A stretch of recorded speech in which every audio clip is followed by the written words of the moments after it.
কথায় আছে কষ্ট করলে কেষ্ট মেলে। এটা কিন্তু ছোটবেলা থেকে বাবা মা আমাকে শিখিয়েছে, আর অদ্রিককেও আমি শেখাই। আর এখানে দেখো এতটাই হাওয়া যে আমার চুলগুলোকে উড়িয়ে নিয়ে যাচ্ছে, শিঙের মতো একেবারে খাড়া খাড়া হয়ে যাচ্ছে।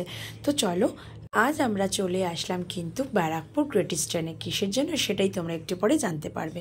তো দেখো অদ্রিক কিন্তু খুব আনন্দের সঙ্গে উপরে উঠে গেলো। হ্যাঁ বন্ধুরা, তোমরা কিন্তু নিশ্চয়ই বুঝেই গেলে।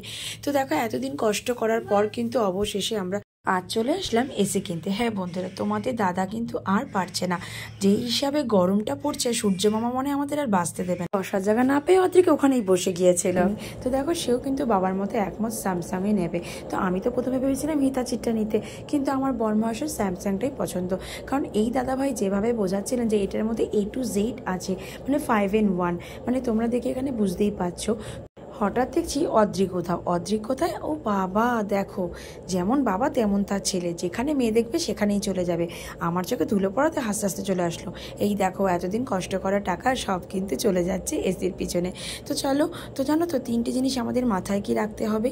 তো ধৈর্য, সময়, অপেক্ষা। এই 3টে জিনিস যদি আমরা অপেক্ষা করতে পারি তাহলে কিন্তু একদিন সব কিছুই আমাদের সফলতা হবে। আর তাছাড়া তোমাদের ভালোবাসা তো আমাদের সাথে আছেই, আর প্রত্যেকবার বড় আমাকে সারপ্রাইজ গিফট দেয়। ব্যাস তোমরা সাথে থেকো, পাশে থেকো।